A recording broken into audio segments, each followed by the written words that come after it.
ஓம் நம சிவாய. சிவாய நமஹ. இந்த நிகழ்ச்சியை பார்த்துட்டு இருக்கிற நேயர்களுக்கு இன்றைக்கி ஒரு முக்கியமான சுபதினம்.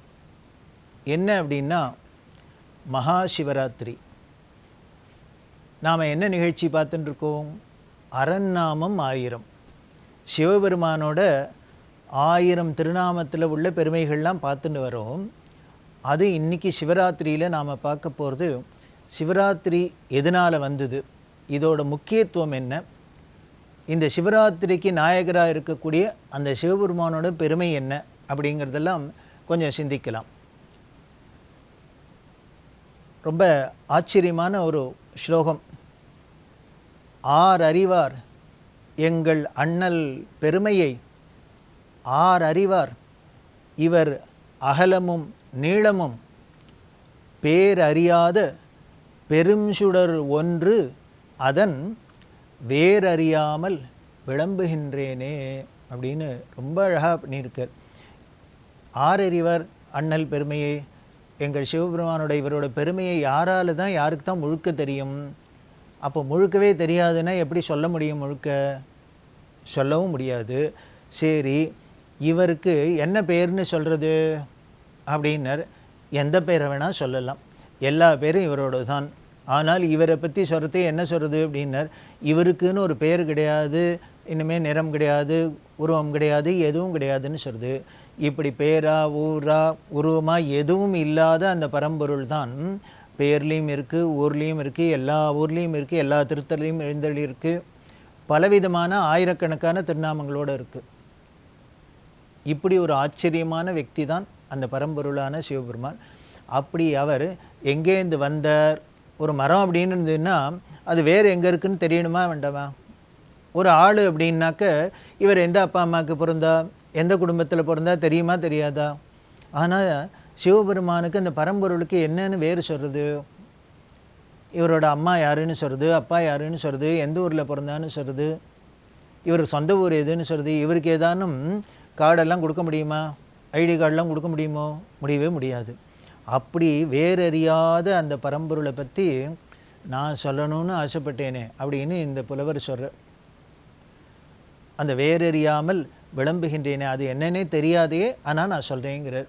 எதுனாலன்னர், முன்னால் ஒரு நாமம் சொல்லியிருக்கோம், எதுக்கும் வசப்பட மாட்டார், ஆனால் பக்திக்கு மட்டும் வசப்படுவார்னு சொல்கிறோம் இல்லையா?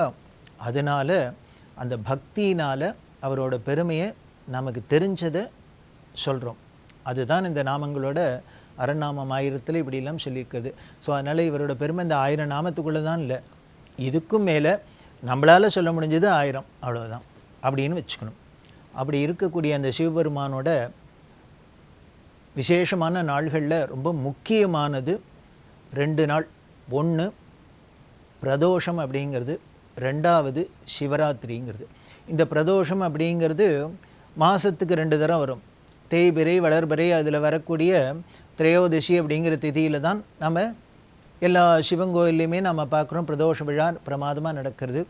அதே மாதிரி வருஷத்துக்கு ஒரு தரம் மாசி மாதம் அப்படின்னு சொல்லக்கூடிய மாசி மாதத்தில் வரக்கூடிய அந்த தேய்பிறை சதுர்தசி தான் மகாசிவராத்திரி. மகாசிவராத்திரிங்கிறோம். இது எதனால் அன்னைக்கு அப்படின்னா, சிவபெருமான் இன்றைக்கி எல்லா கோவில்லையும் லிங்க திருமேனியாக தானே பார்க்குறோம். அது அருவுரு திருமேனி அப்படின்னு பேர். அது உருவத்துக்கும் இல்லை, அருவமும் இல்லை, ஏதோ ஒன்று இருக்குது. ஆனால் நம்மளை மாதிரி மூக்கு கை காலெல்லாம் சொல்ல முடியாத அளவுக்கு இருக்குது. அதனால் அருவுரு திருமேனி அப்படின்னு சொல்கிறோம்.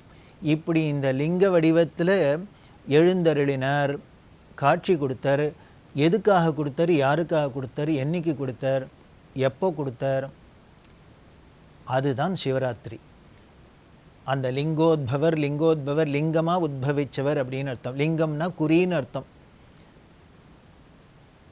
அந்த லிங்கமாக இதுதான் கடவுள் அப்படிங்கிறதுக்கு அவருக்கு ஒரு குறி வேணும், ஒரு ஐடென்டிட்டி வேணும். அதுக்காக வந்தது தான் அந்த லிங்க திருமேனி. அப்படியா அந்த உத்பவிச்ச அந்த லிங்க திருமேனிக்குள்ளே என்ன தத்துவம்லாம் இருக்குதுன்னு நமக்கு புராணம் சொல்கிறது. இது எதனால் வந்தது அப்படின்னா, படைப்பு தொழில் பண்ணக்கூடிய பிரம்மாவுக்கும் காக்கிற தொழில் பண்ணக்கூடிய திருமாலுக்கும் ஒரு தரம் வாக்குவாதம் வந்தது. இதில் நீ பெரியவர் நான் பெரியவர் அப்படின்னு. அது எந்த பதவியில் இருந்தாலும் இதெல்லாம் வரும் போல இருக்குது. நமக்கு புராணங்கள்லாம் இதெல்லாம் தான் காமிச்சு கொடுக்குறது. இது ஏதோ வெறும் கதையாக கேட்டு பிரயோஜனம் இல்லை. இதுக்கு உள்ளுக்குள்ளே ஒவ்வொன்றத்துலேயும் படிப்பினை இருக்குது. மாறல்னு சொன்னமே இருக்குது. ஸோ இப்போ அவா 2 பேருக்கும் வந்துடுத்து, நீ தான் பெரியவர் நான் தான் பெரியவர் அப்படின்னு. அந்த சமயத்தில் பார்த்தார் சிவபெருமான். ஓஹோ இப்படியா, சரி இவர்களுக்கு யார் பெரியவர்னு தீர்மானம் பண்ணுறதுக்கு ஒரு டெஸ்ட் வைக்கலாம் அப்படிங்கிறதுனால என்ன பண்ணான்னு, உடனே அவர்களுக்கு எய்த்தாப்பில் ஒரு பெரிய ஜோதி பிழம்பாக ஒன்று தோணித்து. ஒரு ஒளிப்பிழம்பு.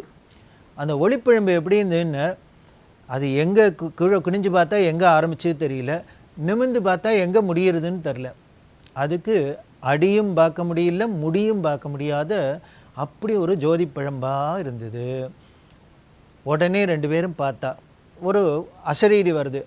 நீங்கள் ஒன்றும் வேண்டாம், இதில் அடியும் முடியும் யாருக்குன்னு யாரோ 2 பேரும் கண்டுபிடிக்க வேண்டாம், ஒருத்தர் ஒன்றொன்னா கண்டுபிடிச்சா போகிறோம். அப்படி பிடிச்சா யார் கண்டுபிடிக்கிறாளோ அவர்களே உயர்ந்தவர்கள் பெரியவர் அப்படின்னு ஆகாஷவாணியில் கேட்டுது. உடனே என்ன பண்ணார் பிரம்மா, அப்படியா நான் முடியை கண்டுபிடிச்சிடுறேன் அப்படின்னார். அதுக்கு மேலே பறக்கணுங்கிறதுக்காக அன்னப்பறவையாக வடிவெடுத்துட்டார். அவர் தேடின்னு போகிறார் போயிட்டே இருக்கார். திருமால் என்ன பண்ணார், பன்றி உருவம் வராக உருவத்தை எடுத்துட்டு பூமியை தோண்டின்னு கீழே அடியை பார்க்குறதுக்கு போகிறார். இப்படி இவர்கள் போயிட்டே இருக்கா, போக போக அது இன்னும் நீண்டு தான் போகிறதே வழியே அதுக்கு முடிவே தெரிய மாட்டேங்கிறது. இப்படி ட்ரை பண்ணிவிட்டு ரொம்ப முயற்சி பண்ணி பார்த்துட்டு திருமால் பார்த்தார், இது ஏதோ விஷயம் நடக்கிறது, அதனால் நம்மளால் கண்டுபிடிக்க முடியலன்னு என்ன பண்ணிட்டார், நான் கண்டுபிடிக்க முடியலப்பா, எனக்கு எங்கே கீழே இருக்குதுன்னு தெரியலேன்னு வந்துட்டார். ஆனால் பிரம்மா மேலே போயிட்டே இருந்தாரா, அவரும் போயிட்டே இருக்கார். அவருக்கு தோல்வியை ஒத்துக்கிறதுக்கு கொஞ்சம் கௌரவம் விட்டு கொடுக்கறல. அதனால் என்ன பண்ணார், என்ன பண்ணலான்னு பார்த்தார். அப்போ ஒரு தாழம்பு மேலேருந்து கீழே விழுந்துருந்தது. உடனே தாழம்புட்ட கேட்டார், நீ எங்கேருந்து வரேன்னார். நான் சிவபெருமானோட திருமுடியிலேருந்து வரேன். இது என்னன்னு, இந்த ஜோதி தான் சிவபெருமான், அதனால் அவரோட திருமுடியிலேருந்து வரேன் அப்படின்னார். அது எங்கே இருக்குன்னு தெரியாது, அது எங்கேருந்து எங்கே விழ ஆரம்பிச்சேன்னே தெரியல. உடனே பிரம்மா பார்த்துட்டு இதுக்கு மேலே ஓஞ்சி போயிட்டார். ஒன்று வேணால் பண்ணுறேன், நான் கீழே போய் சொல்லணும், நான் பார்த்துட்டேன்னு சொல்கிறேன், அதுக்கு சாட்சி கேட்டால் நீ கொஞ்சம் ஆமாம்மா இவர் வந்து பார்த்தார், நானும் மேலே இருந்தேன், நீ கொஞ்சம் சொல்லுங்கிற. இதில் பாருங்க புராணத்தை இப்போ எல்லாமே அப்போலேருந்து இந்த பொய் சாட்சியெல்லாம் ஜோடிக்கிறதுலாம் இருக்குது. உடனே வந்தால் இவர் சொன்னார், நான் பார்த்துட்டேன். திருமால் ஒத்துனுட்டார், என்னால் அதெல்லாம் தேடி பார்த்தேன், என்னை கண்டுபிடிக்கிறாப்புல இல்லை, நான் பரவாயில்ல, என் தோல்வியை நான் பரவாயில்ல நான் ஒத்துக்கிறேன் அப்படின்னு. ஆனால் பிரம்மா இல்லை நான் பார்த்தேன், அதுக்கு பரு சாட்சி இந்த தாழம்பூன்னார். இப்படி இவர் சொன்னாரோ இல்லையோ, சிவபெருமான் வந்தவர் உடனே என்ன பண்ணார், நீங்களே நீ பெரியவனா நான் பெரியவனான்னு அந்த கர்வம் இருக்குது, அது போகணும் அப்படிங்கிறதுக்காக தான் இப்படி ஒரு பரீட்சை வச்சுது. அந்த பரீட்சையிலையும் ஒழுங்காக தோற்றுருந்தால் நம்ம கௌரவமாக இருந்திருக்கும். ஆனால் தோற்று போயிட்டும் பொய் சொன்ன பாரு, அதனால் இன்றைக்கி என்னென்ன, இன்னிலேருந்து உனக்கு இந்த பூவுலக மக்கள் உன்னை ஒரு கடவுளாக வழிபட மாட்டா, உனக்கு கோவில் கிடையாது, பூஜை கிடையாது அவருக்கு. உடனே பார்த்தார், பொய் சாட்சியா சொன்னேன் அப்படின்னு தாழம்புக்கு என்ன பண்ணேன்னு, இன்னுமே எனக்கு பூஜைக்கு நீ உபயோகப்பட மாட்ட. அந்த தாழம்பு வருந்தித்து, இல்லை அவர் சொன்னாரேன்னு நான் கேட்டுட்டேன், தப்பு தான் அவர் சொன்னதை கேட்டு, பிரம்மான்னு ஒருத்தர் சொல்கிறதே நான் அதை எப்படி மறுக்கிறது, அதனால் பண்ணிட்டேன் அப்படின்னு. அது மன்னிப்பு கேட்டதுனால என்ன பண்ண போனால் போகிறது, நீ தப்பை ஒத்துன்னு மன்னிப்பு கேட்டதுக்காக உனக்கு மட்டும் ஒரு கருணை காமிச்சு என்ன பண்ணுறேன்னார். வேறு எங்கேயும் எனக்கு எந்த சிவ இடத்துலையும் க்ஷேத்திரத்துலையும் எனக்கு தாழம்பு ஏற்றுக்க மாட்டேன், ஆனால் ஒரே ஒரு இடத்துல உனக்காக ஏற்றுக்கிறீங்கன்னு, உத்தர கோஷமங்கை, பாண்டி நாட்டில் இருக்கிற உத்தர கோஷமங்கையில் மட்டும் அங்கே எனக்கு தாழம்பு போட்டால் நான் ஏற்றுப்பேன். இன்றைக்கும் வேறு எந்த சிவனுக்கும் எந்த கோவிலையும் போடக்கூடாது தாழம்பு, உத்தர கோஷமங்கையில் மட்டும் சிவபெருமானுக்கு ஒத்துப்பேன். அப்படின்னா இது எதை காமிக்கிறது, சிவபெருமான கருணையை காமிக்கிறது. தப்பு பண்ணுறவர்களுக்கு தண்டனை கொடுக்கறது, அதை வருந்திட்டாள்னா மன்னிப்பு கேட்டாள்னா அதை மன்னித்து அவர்களையும் கௌரவப்படுத்துறது. இது மட்டும் இல்லை, இப்போது பிரம்மாவும் தோற்று போயிட்டார், விஷ்ணுவும் தோற்று போயிட்டார் அப்படின்னா உலகத்தில் மற்றவர்களுக்கெல்லாம் அவர்கள் மேலே ஏதானும் ஒரு மரியாதை வருமா, எல்லோரும் மட்டமாக நினைக்க ஆரம்பிச்சிடல. அதனால அவர்களை உயர்த்தணுங்கிறதுக்காக என்ன பண்ணாரான்னு, உடனே அடி பீடம் ஒரு உருவமாக மாறினர், மும்மூர்த்தி அவரை 2 பேரையும் சேர்த்துண்டார். திருமாலையும் பிரம்மாவையும் சேர்த்துண்டார். உடனே ஒரு லிங்க வடிவமாயிட்டார். லிங்க வடிவமான அந்த லிங்கத்தில் இன்றுக்கும் எல்லா கோவில்லையுமே அந்த அடியில் பாகத்துக்கு பேர் பிரம்மான்னு பேர், நடு பாகத்துக்கு பேர் திருமால், மேலே இருக்கிற அந்த உருண்டையாக இருக்கிறதுக்கு பேர் மேல் பாகத்துக்கு சிவன். அதனால் லிங்கத்திருமேனி அப்படின்னா அதை வழிபட்டோம் அப்படின்னா வெறும் சிவனை மட்டும் வழிபட்டதா இல்லை, மும்மூர்த்திகளையும் வழிபட்டதா. இதுதான் சிவபெருமானோட பெருமை. அவர்கள் தோத்து போயிட்டார்னு சொன்னால் கூட அவர்களை மட்டமாக நினச்சிடக்கூடாதுங்கிறதுக்காக அவர்களையும் உயர்த்தணும். ஏன்னா மும்மூர்த்திகள் அப்படின்னாலே படைத்தல், காத்தல், அழித்தல் எல்லாமே முக்கியமான வேலை தானே. அந்த ஒரே பரம்பொருளோட 3 வடிவங்கள் தானே, 3 செயல் தானே. அதனால் அது நம்மளை போல் சாதாரண ஜனங்களுக்கு அது ஒரு சாமானிய ஒரு விஷயமாக தெரியக்கூடாது, அது ஒரு நமக்கு இழிவாக தெரியப்படாதுங்கிறதுக்காக தான் இப்படி லிங்க திருமேனியாக இருந்தது. அதனால்தான் லிங்கோத்பவர் அப்படின்னு பேர். அப்படி அந்த ஒளிப்பிழம்பாக நின்ன நாள், இந்த லிங்க திருமேனியாக ஆவிர்பவித்த நாள் தான் மகாசிவராத்திரின்னு. இது நடந்த இடம் என்னன்னா திருவண்ணாமலை, அண்ணாமலைன்னு சொல்லக்கூடிய அந்த திருவண்ணாமலை க்ஷேத்திரம். எந்த டயத்தில் நடந்ததுன்னு, அந்த சிவராத்திரி அன்னைக்கு லிங்கோத்பவ காலம் அப்படின்னு நிஷி கரெக்டாக 12 மணி இரவு, நடு இரவு, அந்த சமயத்தில் தான் இது நடந்தது.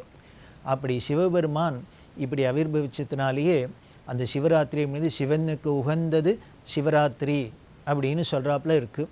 அந்த சிவராத்திரியில் இப்படி ஏதோ ஒரு இடத்துல எங்கேயுமே ஆவிர்பவிக்கலை, அதுக்கப்புறம் எல்லா இடத்துலையும் இருக்கிறதுனால அன்றைக்கி இந்த சிவராத்திரி அன்றைக்கி எந்த திருத்தலமாக இருந்தாலும் சரி எல்லா இடத்துலையும் சிவபெருமானோடும் பரிபூர்ணமாக இருக்குது. அன்றைக்கி எல்லோரும் மறக்காத சிவாலயத்துக்கு போய் தரிசனம் பண்ணி அன்னி முழுக்களும் அவரை நினைக்கணும். அதனால நமக்கு ரிஷிகள்லாம் எப்படி கொடுத்துருக்கான்னு, அந்த சிவராத்திரியை விழித்திரு, பசித்திரு, தனித்திரு அப்படின்னு ஒரு வாச்சகமே சொல்லப்பட்டிருக்கு. அப்படின்னா விழித்திருக்கிறது அப்படின்னா ஒரு விழிப்போடு இருக்கணும், ஆன்மீக விழிப்புணர்வோடு இருக்கணும் அப்படின்னு அர்த்தம். அந்த சிவராத்திரி அன்னைக்கு பசித்திரு அப்படின்னா சாப்பிடாத, அதுதான் உபவாசம். உபவாசம்னாலே பக்கத்தில் வசிக்கிறதுன்னு அர்த்தம். யார் பக்கத்தில்? ஆண்டவனுக்கு பக்கத்தில், அடியார்களுக்கு பக்கத்தில். அன்றைக்கி பசியோடு இருந்து எதுவும் உணவு இருந்தாத இருந்து இரவு முழுக்களும் கண் விழிச்சிருந்து. ஏன்னா நமக்கு நம்ம காரியம் லைஃப் முழுக்கள் என்ன பண்ணோம், சாப்பிட்றோம் தூங்குறோம் இதுதான் பண்ணிட்டு இருக்கோம். இது ரெண்டையும் அன்றைக்கி தியாகம் பண்ணிவிட்டு அந்த சிவபெருமான் சன்னதியில் அந்த 4 கால பூஜை நடக்கும். அந்த பூஜையெல்லாம் தரிசனம் பண்ணி எல்லாம் பண்ணும். எல்லா ஊர்லேயும் பார்த்தீங்கன்னா ஒவ்வொரு ஊர்லேயும் எப்படி இருக்குது, திருவையாத்தில் பார்த்தாக்க அங்கே ஒரு விதமாக இருக்குது, மாயூரத்தில் பார்த்தா அங்கே ஒரு விதமாக நடக்கிறது, சிதம்பரத்தில் பார்த்தா அங்கே ஒன்று நடக்கிறது, திருவண்ணாமலையில், திருவானைக்காவில் எந்த ஒரு சிவத்தலத்தில் போனேன்னாலும் அன்றைக்கி அப்படி ஒரு அமக்களமாக சிவராத்திரி கொண்டாடப்படுறது. அந்த சிவராத்திரியை சுபதினம் இன்றைய தினம். அதனால் மறக்காமல் நாம் எல்லோரும் விரதம் இருந்து அந்த சிவபெருமானை வழிபட்டு அவரோட அருள்னால் நம்மளோட அறியாமை இருள்லாம் போய் நமக்கு வாழ்க்கையில் ஒளி கிடைக்கட்டும்னு பிரார்த்தனை பண்ணுவோம். அந்த ஒளி வடிவமாக இருக்கக்கூடிய ஞான ஒளியாக இருக்கக்கூடிய அவரோட அருள் நம்ம எல்லோருக்கும் கிடைக்கட்டும். ஓம் நம சிவாய. சிவாய நமஹ.